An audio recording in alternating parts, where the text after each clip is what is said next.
kita harus siap dengan keadaan apapun sih Pak. Kayak sekarang kan harus berani bertindak juga kita. Kalau tidak, kita tidak bisa mengubah apa yang akan datang lebih baik. This is EduTalk, educative and inspirative. Salam bahagia buat kita semua. Pada hari ini kita kedatangan satu tamu istimewa lagi, Vicky Wongso. Vicky, apa kabar Vicky? Baik Pak. Sehat? Sehat. Lama tak ketemu selama pandemi. Keluarga semua sehat? Keluarga semua sehat Pak. Salam buat papa dan mama Vicky ya. Juga buat abangmu, Niki. Iya. Masih di Jakarta ya dia? Iya, masih di Jakarta. Masih lanjut kuliah deh. Vicky, ini Fear EduTalk mau kenal Vicky lebih dalam ini. Tolong ceritain masa kecil, riwayat pendidikan, dan juga hobinya Vicky. Apa saja? Silakan.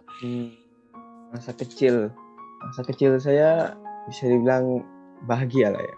Karena melewati banyak pengalaman, kayak bisa kenal banyak orang, tahu yang mana lingkungan yang benar dan buruk. Dan terus saya dari playgroup sudah sekolah di Bina Mulia. Dan kemarin udah baru lulus juga di SMA Bina Mulia. Hobinya apa Vicky? Hobinya pastinya olahraga apapun pasti suka. Kemarin SMA pilih jurusan IS ya, ilmu IPS, sosial iya, ya? IPS. Kenapa pilih IS? Lebih cocok aja sih, kayak kalau emang IPA itu dari SD emang nilai IPA saya cuma segitu-gitu aja, gak ada naik-naiknya. IPS sih masih mending. Kok suka basket, kenapa? Awalnya main basket cuma buat tinggikan badan sih, karena dari SD pendek terus kan, paling pendek di kelas, jadi sempat minder kan, jadi mikirnya coba main basket lah, siapa tahu bisa tinggi kan. Nah, latihan nggak, menurut saya sih nggak ada nambah sih, cuman ya jadi suka aja gitu, habis latihan terus kan, jadi hobi juga gitu. Michael kan Jordan. dari SD kan, dari PG malah saya main bola terus sempat mikir mau pindah basket cuman karena tinggiin badan. Michael Jordan pemain NBA juga nggak terlalu tinggi ya untuk ukuran pemain basket, Untuk ukuran tapi kan bule dia sangat mungkin. berprestasi gitu. Iya. Tinggi badan bukan satu ukuran lah. Vicky juga bisa jadi pemain basket yang hebat juga kan. Saya lihat papa dan mama Vicky kan sangat aktif ya di organisasi. Ya, saya harap Vicky mewarisi itu dan tetap aktif untuk menolong banyak orang gitu. Kayak papa kan banyak di yayasan sosial ya Vicky ya. Iya, yes. Nah, itu satu hal yang luar biasa. Hidup ini kan kadang bukan hanya untuk diri kita, keluarga kita ya, tapi juga untuk masyarakat luas gitu. Apa Vicky punya visi yang sama seperti papa? Belum pernah kepikiran begitu sih, soalnya kan masih pikir yang lain lah, belum pikir sampai segitu jauh. Ya, Mungkin mama, nanti adalah suatu hari ya. ya mama kan juga aktif ya di komite sekolah, banyak membantu mensosialisasikan program-program sekolah yang baik gitu. Vicky, sudah lulus SMA nih, tak terasa ini. Mau lanjut kuliah kemana itu? Rencananya kemarin ke Australia, cuman Australia karena lagi naik lagi tingkat positifnya, jadi mikirnya kemarin masih lihat-lihat Kanada sih. Oh, berarti sama dengan Farel ya? Iya. Mau kuliah apa di sana? Mungkin tata boga. Tata boga, kuliner Karena juga ya? kan belum, ya kuliner. Karena kan belum lihat detail juga di Kanada bagusnya di mana gitu. Nanti mau jadi apa setelah selesai nih? Kepikiran dari dulu sih pengusaha sih Pak. Kayak apa yang ada peluang di usaha kita coba. Vicky, 2045 kan kita masuk tahun emas Indonesia ya, 100 tahun Indonesia merdeka. Iya. Apa visi Vicky buat Indonesia? Kita doakan aja lebih baik dari yang sebelumnya, lebih maju, dan semoga lebih kuat lah ya persatuan kita, jadi lebih negara yang baik dan berguna. Mengenai rencana kuliah ke Australia atau Kanada itu, gimana persiapan bahasa Inggrisnya? Kemarin udah ambil kursus les buat IELTS sih. Udah tes juga. Hasilnya gimana? Hasilnya ya cukup lah. 5,5 ya cukup lah. Bisa pergi ke 2 negara itu sih. Karena mereka cuma butuh 5. Mantap lah. Yang penting memenuhi syarat ya. Lulus lah. Nanti kalau ke sana pasti fasih lah. Kan tiap hari ngomong bahasa Inggris ya. Iya. Belajar bahasa tuh kan tergantung lingkungan gitu loh. Hasil IELTS-nya 5,5 lumayan itu. Menurut saya sih udah cukup. Lumayan sih. Ada les atau persiapan gimana itu? Ada les. Les di Sigma saya. 1 bulan. Oh, 1 bulan aja ya? Iya. Udah bisa dapat 5,5 ya? Dia kelasnya intensif. Berapa lama itu belajarnya dalam seminggu? Seminggu 5 hari 3 jam sekali les. Tiap hari Totalnya 3 jam? Iya. Totalnya 60 jam lah ditotalkan. Oh, total 60 1 jam bulan ya? itu. Ya. Apa aja sih yang dipelajari di Sigma? Dia belajarnya bertahap, kan di IELTS itu ada reading, speaking, writing, sama listening. Dia belajarnya bertahap-tahap. Jadi pertama kayak kita belajar reading, terus nanti di bagian minggu keduanya belajar listening, terus ketiganya writing, dan seterusnya bergantian. Kalau udah waktunya udah belajar semua, mereka simulasikan. Vicky paling bagus di aspek yang mana? Writing. Oh, Paling writing jelek ya. di reading. Writing paling bagus. Iya, paling lebih tinggi nilainya, dapat 6. Yang lain 5,5, 5 gitu aja. Oh, yang 5 apa? Yang 5 reading, Pak. Pusing saya kalau baca. Oh, gitu ya. Iya. Writing-nya Memang bagus, tak hobi reading-nya. baca. Oh. Reading-nya yang kurang. Memang Padahal tak itu hobi satu baca, Pak. paket. Orang bisa Iya sih, menuliskan gurunya karena bilang, membaca. iya, gurunya bilang kalau bisa reading ya pasti bisa writing. Iya, dasarnya writing kan karena reading kan?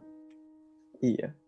Kalau speaking dengan listening kan dari listening menjadi speaking gitu. Itu kaitannya. Makanya ada orang yang bisa berbahasa lisan, bisa listening, bisa speaking, tapi belum tentu dia bisa bahasa tulisan. Karena dia nggak pernah membaca, maka kemudian dia tidak bisa menulis. Dan mungkin reading sekolah juga kan. Kalau sejarah disuruh baca, mungkin tak cocok belajarnya. Kalau sama Pak Joni dulu kan, Pak Joni selalu cerita sepanjang pelajaran, jadi lebih masuk gitu. Lebih kedengar sih daripada membaca. Nggak tahu, saya dari kecil emang nggak suka baca sama sekali. Berarti tipe belajarnya Vicky adalah audio ya, bukan visual gitu. Kalau audio kan mengandalkan listening gitu loh, mendengarkan gitu. Nah, kalau orang yang tipe visual cenderung dia membaca gitu atau menonton gitu ya. Oh, jadi kalau Vicky ketemu guru-guru yang menggunakan storytelling kayak Pak Joni cocok gitu ya. Itu cocok sih. Gitu. Oke. Habis Jadi di nanti storytelling disuruh ringkaskan gitu, itu bisa. Oh Tapi ya, kalau ya. habis baca disuruh ringkasan lupa lagi. Ya, memang Vicky punya gaya belajar audio sejati. Kalau Bapak lebih ke visual sih, lebih ke visual gitu. Bapak jago baca. Satu buku tebal itu 2 jam Bapak bisa selesai baca gitu. Ada teknik baca cepatnya gitu. Saya Ya, dari Bapak. dulu belum pernah baca satu buku pun selesai. Oh, jadi Pasti memang setengah udah bosan, setengah bosan. Kalau dengar cerita suka gitu ya. Nah, dengar cerita suka. Ya. Itulah tipe belajar masing-masing kita kan berbeda gitu ya. Ada yang kinestetik. Kalau kinestetik tuh dia harus bergerak. Makanya di kelas tuh Bapak sering temukan ada temanmu yang suka melukis-melukis, gambar-gambar gitu. Padahal dia dengerin Bapak. Disuruh dia malah dia nggak bisa belajar. Ya biarin aja dia melukis-lukis kayak. Yang penting ditanya dia paham gitu kan. Karena itulah tipenya kinestetik. Atau kalau suruh belajar teori di kelas, nilainya jelek. Tapi dibawa ke lab, praktikum, wah nilainya sangat bagus. Suruh bikin proyek ya, prakarya, ya, wah luar biasa bagus. Karena memang tipenya adalah kinestetik. Vicky, selama di tim basket, apa yang Vicky dapatkan itu dari Ya, kerjasama tim kerjasama tim atau pastinya hal lainnya? ada. Mungkin mental itu butuh sih, mental. Karena dari dulu SD tak pernah malahan saya tidak tahu apa yang namanya mental. Ternyata mental tuh sangat penting dibutuhkan di dalam olahraga. Waktu latihan tuh berapa kali seminggu latihan basketnya dulu? Basket 3-4 kali seminggu.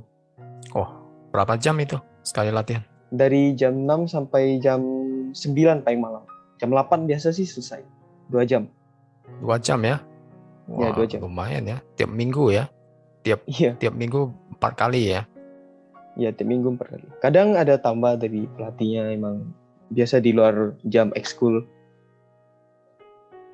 Oh, di luar jam itu ada tambahan lagi kadang Ada ya? biasanya, Untuk tapi nggak persiapan begitu sering. pertandingan ya? Iya.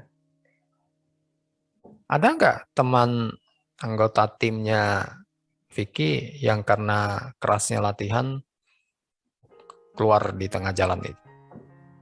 Nggak ada sih Pak. Adanya yang dia karena lebih keras dia jadi lebih semangat.